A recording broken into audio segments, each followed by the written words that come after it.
Salam sejahtera dan selamat datang ke To Do My Channel. Sila subscribe dan like pada channel ini. Hari ini kita akan bincang latihan buku teks matematik KSSM tingkatan 5, iaitu latih kendiri 1.1b pada muka surat 10. Okey, mari kita mula. Soalan 1. Jadual berikut menunjukkan nilai-nilai bagi dua pemboleh ubah, X dan Y. A. Tentukan sama ada Y berubah secara langsung dengan X atau X kuasa 3. Kemudian tuliskan hubungan tersebut dalam bentuk ubahan. Jadi pertama, soalan minta kita tentukan sama ada Y berubah secara langsung dengan X atau tidak. Oleh itu, kita kena cari nilai untuk Y dibahagi dengan X. Jadi untuk lajur yang pertama ini, kita ambil Y 2.5 dibahagi dengan X 1. Maka jawapannya adalah 2.5. Lajur yang kedua, 5 dibahagi dengan 2. Jawapannya adalah 2.5. Lajur yang ketiga, 7.5 dibahagi dengan 3. Jawapan adalah 2.5. Lajur yang keempat, 10 dibahagi dengan 4. Jawapan adalah 2.5. Lajur yang terakhir, 12.5 dibahagi dengan 5. Jawapan juga adalah 2.5. Apabila kita perhatikan nilai Y dibahagi dengan X ini, semua nilai itu adalah nilai yang sama, iaitu 2.5, suatu nilai pemalar. Oleh itu, kita katakan bahawa Y berubah secara langsung dengan X, di mana ia boleh ditulis sebagai Y alpha X. Seterusnya, kita tentukan soalan kedua tadi, iaitu adakah Y berubah secara langsung dengan X kuasa 3. Maksudnya, kita kena cari Y dibahagi dengan X kuasa 3. Oleh itu, kita ambil nilai Y 2.5 dibahagi dengan X yang telah dikuasa 3-kan, iaitu 1 kuasa 3. Maka jawapannya adalah 2.5. Untuk lajur yang kedua, 5 dibahagi dengan 2 kuasa 3. Jawapan adalah 0.63. Bagi lajur yang seterusnya, 7.5 dibahagi dengan 3 kuasa 3. Jawapan adalah 0.28. Lajur yang keempat, 10 dibahagi dengan 4 kuasa 3. Jawapan ialah 0.16. Manakala lajur yang terakhir, 12.5 dibahagi dengan 5 kuasa 3. Jawapan adalah 0.1. Perhatikan bahawa nilai bagi Y bahagi dengan X kuasa 3 bukan pemalar. Maksudnya, Y tidak berubah secara langsung dengan X kuasa 3. Oleh itu, jawapan untuk soalan ini adalah satu jawapan ni sahaja. Soalan B. Tentukan sama ada Y berubah secara langsung dengan X atau punca kuasa 2X. Kemudian tuliskan hubungan tersebut dalam bentuk ubahan. Pertama sekali, kita kena tentukan sama ada Y berubah secara langsung dengan X. Maksudnya kita kena bahagikan Y dengan X. Untuk lajur pertama, Y 0.6 dibahagi dengan X 4, jawapan ialah 0.15. Lajur yang kedua, 0.9 dibahagi dengan 9, jawapan ialah 0.1. Lajur yang ketiga, 1.5 dibahagi dengan 25, jawapan ialah 0.06. Lajur yang keempat, 1.8 dibahagi dengan 36, jawapan ialah 0.05. Lajur yang terakhir, 2.1 dibahagi dengan 49, jawapan ialah 0.04. Perhatikan nilai Y bahagi dengan X ini, nilai itu adalah tidak sama, iaitu bukan pemalar. Maksudnya, Y tidak berubah secara langsung dengan X. Seterusnya, kita nak tentukan sama ada Y berubah secara langsung dengan punca kuasa 2X atau tidak. Jadi, maksudnya kita kena cari Y dibahagi dengan punca kuasa 2 nilai X. Kita mula dengan lajur yang pertama, iaitu Y 0.6 dibahagi dengan punca kuasa 2 nilai X. Di sini ialah punca kuasa 2, 4. Jawapan ialah 0.3. Lajur yang kedua, 0.9 dibahagi dengan punca kuasa 2, 9. Jawapan ialah 0.3. Lajur yang ketiga, 1.5 dibahagi dengan punca kuasa 2, 25. Jawapan ialah 0.3. Lajur yang keempat, 1.8 dibahagi dengan punca kuasa 2, 36. Jawapan ialah 0.3. Bagi lajur yang terakhir, 2.1 dibahagi dengan punca kuasa 2, 49. Jawapan juga adalah 0.3. Bila kita perhatikan nilai Y dibahagi dengan punca kuasa 2X ini, semuanya adalah sama dengan sifar pelan 3, iaitu suatu pemalar. Oleh itu, jawapan untuk soalan ini adalah Y berubah secara langsung dengan punca kuasa 2X, di mana ia boleh ditulis sebagai Y alpha punca kuasa 2X. Soalan 2. Spring digantung dengan beban. Jadual di sebelah menunjukkan jisim beban X gram dengan pemanjangan spring P cm. Dengan melukis graf P melawan X, tentukan sama ada P berubah secara langsung dengan X atau tidak. Langkah pertama, kita akan labelkan paksi mencancang dengan paksi mengufuk, di mana skala yang kita gunakan untuk paksi mengufuk iaitu paksi X adalah 1 cm mewakili 5 gram. Kemudian untuk paksi mencancang yang dilabel sebagai paksi P, kita gunakan skala 2 cm mewakili 2 cm. Kemudian kita akan plotkan 5 titik berdasarkan jadual di atas, di mana titik pertama adalah koordinat 51, titik yang kedua koordinat 10, 2, titik yang ketiga koordinat 15, 3, titik yang keempat koordinat 25, 5, dan titik yang kelima koordinat 36. Akhir sekali, kita sambungkan kelima-lima titik tersebut dengan menggunakan garis lurus. Perhatikan bahawa graf P melawan X itu adalah satu garis lurus yang melalui asalan. Oleh itu, kita katakan bahawa P berubah secara langsung dengan X. Soalan 3. Diberi P sama dengan 32 apabila Q sama dengan 4. Ungkapkan P dalam sebutan Q jika A. P berubah secara langsung dengan Q kuasa 3. Ini adalah maklumat yang diberikan dalam soalan. P sama dengan 32, Q sama dengan 4. Hubungan yang terlibat di sini adalah P berubah secara langsung dengan Q kuasa 3. Jadi kita tuliskan ayat tersebut dalam bentuk hubungan ubahan, iaitu P alpha Q kuasa 3, membawa maksud yang sama, iaitu P berubah secara langsung dengan Q kuasa 3. Seterusnya, kita tukarkan hubungan tersebut dalam bentuk persamaan, iaitu P sama dengan K darab Q kuasa 3. Kita anggap bahawa kita buang simbol alpha itu, kemudian ganti dengan sama dengan dan K. Seterusnya, kita ganti masuk nilai yang sepadan, iaitu P diganti dengan 32, kemudian Q diganti dengan 4. 4 kuasa 3 ini dibawa ke sebelah menjadi hasil bahagi. Oleh itu, K akan sama dengan 32 dibahagi 4 kuasa 3. Jawapan K ialah 0.5. Seterusnya, kita gantikan nilai K yang kita dapat ini ke dalam bentuk persamaan ini tadi. Oleh itu, P akan sama dengan 0.5 kali Q kuasa 3. Soalan B. P berubah secara langsung dengan punca kuasa 2Q. Jadi, langkah pertama kita tuliskan dalam bentuk hubungan ubahan, iaitu P alpha punca kuasa 2Q. Seterusnya, kita tukarkan bentuk hubungan ubahan ini ke dalam bentuk persamaan. Jadi, kita anggap kita buang simbol alpha itu, diganti masuk dengan tanda sama dengan dan K. Iaitu kita akan dapat P sama dengan K darab punca kuasa 2Q. Seterusnya, kita ganti masuk nilai P dan Q yang sepadan, iaitu P 32, Q 4. Kemudian kita pindahkan punca kuasa 24 ke sebelah, akan menjadi bahagi. Oleh itu, K akan sama dengan 32 dibahagi punca kuasa 24, jawapan ialah 16. Seterusnya, kita gantikan nilai K sama dengan 16 ini ke dalam bentuk persamaan tadi. Jadi, kita akan dapat P sama dengan 16 kali punca kuasa 2Q. Soalan 4. Gaji RMX yang diperoleh seorang pekerja berubah secara langsung dengan jumlah masa bekerja T jam. Diberi bahawa seorang pekerja telah menerima gaji sebanyak RM112 selepas bekerja selama 14 jam. Tuliskan persamaan yang menghubungkan X dengan T. Jadi diberi dalam soalan, X sama dengan 112 apabila T sama dengan 14. Tata tanda ini bermaksud bahawa X adalah berubah secara langsung dengan T. Kita tuliskannya dalam bentuk persamaan, iaitu X sama dengan K darab T.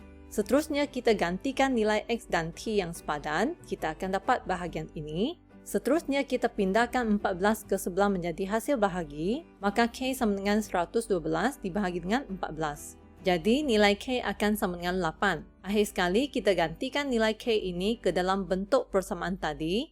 Oleh itu, kita akan dapat X sama dengan 8T. Soalan 5. Diberi Y sama dengan 1,8 apabila X sama dengan 0,6. Hitung nilai Y apabila X sama dengan 5 jika A, Y berubah secara langsung dengan X. Ini adalah maklumat yang diberikan dalam soalan. Y sama dengan 1,8, X sama dengan 0,6. Begitu juga dengan hubungan ubahan ini. Seterusnya kita tuliskan bentuk persamaan yang sepadan, yaitu Y sama dengan K darab X. Kemudian kita gantikan nilai Y 1,8, X 0,6. Kita pindahkan 0,6 ini ke sebelah menjadi hasil bahagi, akan dapat bahagian ini. Oleh itu nilai K akan sama dengan 3. Seterusnya kita gantikan nilai K sama dengan 3 ini ke dalam bentuk persamaan tadi, maka kita akan dapat Y sama dengan 3 kali X. Soalan minta kita hitung nilai Y apabila X sama dengan 5. Jadi apabila X sama dengan 5, kita ganti masuk ke dalam persamaan yang kita dapat di atas ini, yaitu Y akan sama dengan 3 darab dengan 5. Oleh itu Y yang sepadan adalah 15. Di sini cikgu tunjukkan kaedah kedua untuk menyelesaikan soalan ini. Perhatikan di sini, pasangan nilai yang diberikan dalam soalan adalah Y sama dengan 1,8, X sama dengan 0,6. Jadi kita labelkan dia sebagai Y1 dengan X1. Ini adalah pasangan nilai yang pertama. Seterusnya, soalan minta kita hitung nilai Y apabila X sama 5. Jadi 5 ini adalah nilai X yang kedua. Soalan minta kita cari apakah nilai Y yang kedua. Dan diberikan dalam soalan A tadi, Y berubah secara langsung dengan X. Maksudnya, apabila kita bahagikan Y dengan X, ia akan menghasilkan suatu pemalar. Jadi kita boleh tuliskan hubungan seperti ini, yaitu Y1 bahagi dengan X1 akan sama dengan Y2 bahagi dengan X2. Kaedah ini dipanggil sebagai konsep perkadaran. Seterusnya kita gantikan nilai yang sepadan. Y1 adalah 1,8, X1 adalah 0,6, X2 adalah 5. Seterusnya kita bawa 5 ke sebelah kiri menjadi hasil darab. Akan dapat bahagian seperti ini. Oleh itu nilai Y2 yang sepadan adalah 15.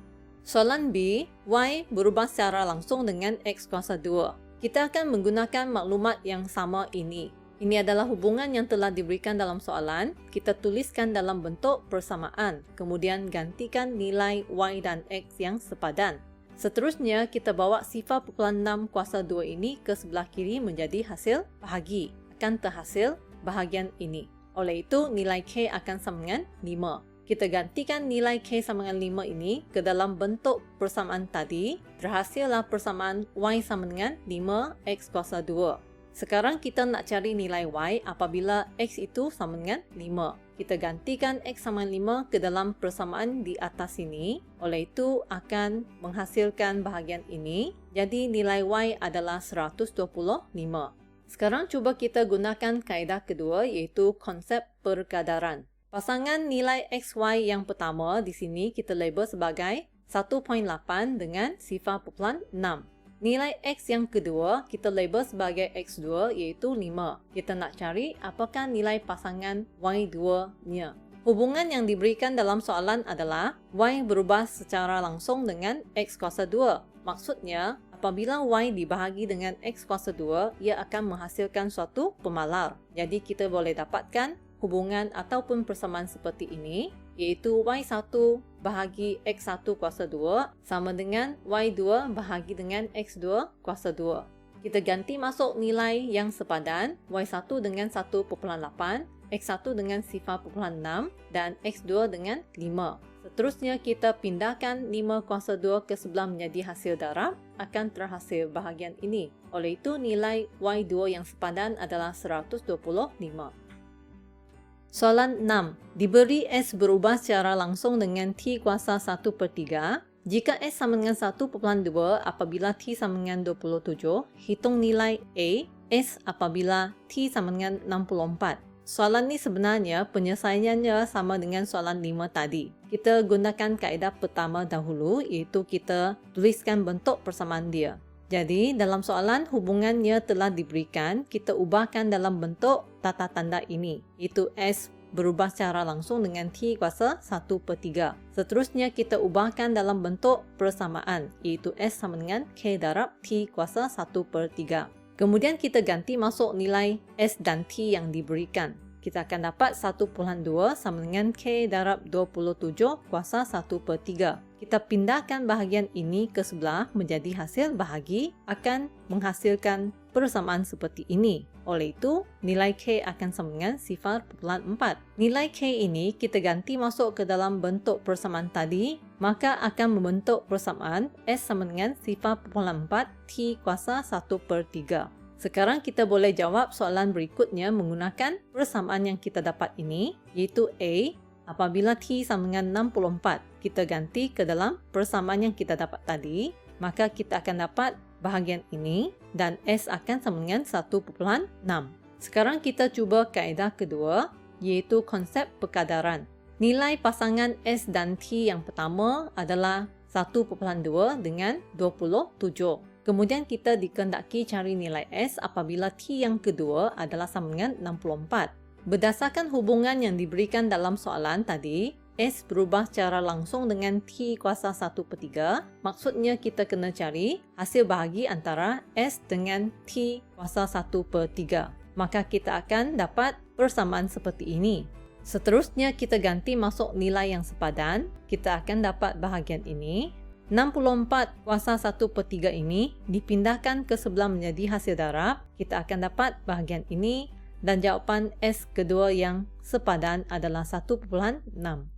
Soalan B. T apabila S sama dengan 0.28. Ingat bahawa kita telah dapatkan hubungan ataupun persamaan tadi, iaitu S sama dengan 0.4 darab T kuasa 1/3. Jadi kita hanya perlu gantikan nilai S yang kita dapat di sini, iaitu 0.28 ke dalam persamaan itu. Seterusnya kita pindahkan 0.4 ke sebelah menjadi hasil bahagi. Akan dapat bahagian ini.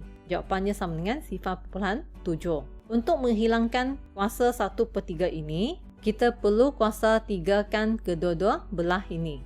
Oleh itu, kita akan dapat T akan sama dengan 0.7 kuasa 3. Jawapan T adalah 0.343. Sekarang kita cuba kaedah kedua, perkadaran. Pasangan S dan T yang pertama kita label sebagai S1 dan T1. Nilai S yang kedua 0.28 dilabel sebagai S2. Soalan minta kita cari T yang kedua. Cara untuk mendapatkan persamaan ini telah diterangkan tadi, iaitu daripada hubungan ubahan yang diberikan. Seterusnya kita gantikan nilai yang sepadan ke dalam rumus. Seterusnya kita akan gunakan kaedah darab silang untuk menyelesaikan bahagian ini. Selepas itu kita akan dapatlah bahagian seperti ini. Jawapannya akan sama dengan 0.7. Seterusnya untuk hilangkan kuasa 1/3, kita kuasa 3 kan kedua-dua belah. Oleh itu, nilai T yang kedua nanti akan sama dengan 0.7 kuasa 3 bersamaan dengan 0.343. Soalan 7. Bilangan patah perkataan yang di-type A oleh Saiful berubah secara langsung dengan masa menaip T minit. Jika Saiful menaip 270 patah perkataan dalam masa 6 minit, hitung masa yang digunakan olehnya untuk menaip 675 patah perkataan. Maklumat pertama yang diberikan dalam soalan adalah A adalah 270 apabila T sama dengan 6. Dan hubungan di sini adalah A adalah berubah secara langsung dengan T. Kita tuliskannya dalam bentuk persamaan, iaitu A sama dengan KT. Ganti masuk nilai A dan T yang sepadan, kemudian pindahkan 6 ke sebelah menjadi hasil bahagi, akan dapat ini, maka K sama dengan 45. Nilai K45 ini diganti masuk ke dalam bentuk persamaan tadi, maka persamaan yang terbentuk adalah A sama dengan 45 T. Seterusnya, soalan minta kita hitung masa T untuk menaip 675 patah perkataan, iaitu A sama dengan 675. Diganti masuk ke dalam rumus yang kita dapat tadi, kemudian kita pindahkan 45 ke sebelah menjadi hasil bahagi, maka nilai T akan sama dengan 15. Kita cuba buat dengan kaedah kedua, iaitu konsep perkadaran. Pasangan nilai A dengan T yang pertama diberikan dalam soalan adalah 270 dengan 6. Seterusnya, A yang kedua adalah 675. Jadi kita kena cari apakah nilai T2 yang sepadan. Hubungan tadi adalah A berubah secara langsung dengan T. Maksudnya, apabila A dibahagi dengan T akan menghasilkan pemalar. Oleh itu, kita boleh bentuk persamaan seperti ini, iaitu A1 per T1 akan sama dengan A2 per T2. Ganti masuk nilai yang sepadan akan dapat bahagian ini. Seterusnya kita gunakan konsep darab silang akan terhasil bahagian ini. Oleh itu T2 sama dengan 15 minit. Soalan 8. Sebuah objek jatuh dari ketinggian h meter berubah secara langsung dengan kuasa 2 masanya T saat di planet Q. Diberi bahawa objek itu jatuh dari ketinggian 5 meter dalam masa 2 saat. Hitung masa yang diambil dalam saat oleh objek itu jatuh pada ketinggian 45 meter di planet itu. Maklumat pertama yang diberikan dalam soalan adalah h sama dengan 5, T sama dengan 2. Dan hubungan yang terbentuk di sini adalah h berubah secara langsung dengan T kuasa 2. Kita tuliskan dalam bentuk persamaan h sama dengan K T kuasa 2. Gantikan nilai h dengan T yang sepadan. Pindahkan 2 kuasa 2 ke sebelah menjadi hasil bahagi. Akan dapat bahagian ini. Jawapan K ialah 1.25. Kita gantikan nilai K yang kita dapat ke dalam bentuk persamaan tadi. Oleh itu, H akan sama dengan 1.25 T kuasa 2. Soalan minta kita cari apakah masa yang diambil kalau objek itu jatuh pada ketinggian 45 meter. Maksudnya H adalah sama dengan 45. Kita ganti ke dalam persamaan yang kita dapat tadi. Akan dapat bahagian seperti ini. Kemudian pindah 1.25 ke sebelah menjadi hasil bahagi, maka kita akan dapat nilai T kuasa 2 sama dengan 36. Untuk hilangkan kuasa 2, kita kena punca kuasa 2 kan kedua-dua belah ini, maka T akan sama dengan punca kuasa 2 36. Jawapan T adalah 6 saat. Sekarang kita cuba kaedah kedua, iaitu konsep perkadaran. Maklumat ataupun pasangan nilai yang pertama adalah H1 sama dengan 5, T1 sama dengan 2. Kemudian soalan minta kita cari apakah nilai T yang kedua apabila nilai H yang kedua adalah 45. Hubungan tadi adalah H adalah berubah secara langsung dengan T kuasa 2. Jadi maksudnya rumus yang kita dapat nanti adalah H bahagi dengan T kuasa 2 yang akan sama dengan suatu pemalar, iaitu seperti ini. Kemudian kita ganti masuk nilai yang sepadan. Kita akan dapat bahagian ini. Kita buat kaedah darab silang. Akan terhasil bentuk bahagian ini. Kemudian ringkaskan sebelah kanan akan menjadi 36. Kita hilangkan kuasa 2 ini dengan punca kuasa 2 kan kedua-dua belah ini. Oleh itu T yang kedua akan sama dengan punca kuasa 36 iaitu 6 saat.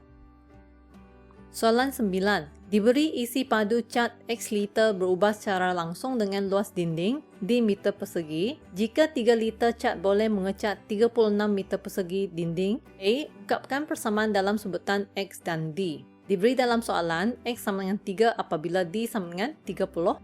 Dan hubungan ubahan adalah X berubah secara langsung dengan D. Oleh itu, bentuk persamaan adalah X sama dengan KD. Kita ganti masuk nilai X dan D yang sepadan, akan dapat bahagian ini. Pindahkan 36 ke sebelah menjadi hasil bahagi. Oleh itu, K akan sama dengan 3/36, iaitu 1/12. Kita gantikan nilai K ini ke dalam bentuk persamaan tadi, maka persamaan yang terhasil adalah X sama dengan 1/12D. Soalan B. Hitung isi padu cat dalam liter yang diperlukan untuk mengecat dinding dengan tinggi 9 meter dan lebar 5 meter. Langkah pertama, kita kena tentukan luas dinding, iaitu D akan sama dengan 9 darab dengan 5 bersamaan dengan 45 meter persegi. Kita gantikan nilai D ini ke dalam rumus yang kita baru dapat tadi, iaitu X sama dengan 1/12 darab dengan 45, maka jawapan X adalah 3.75 liter. Baiklah, perbincangan kita pada hari ini tamat di sini. Sekian, terima kasih.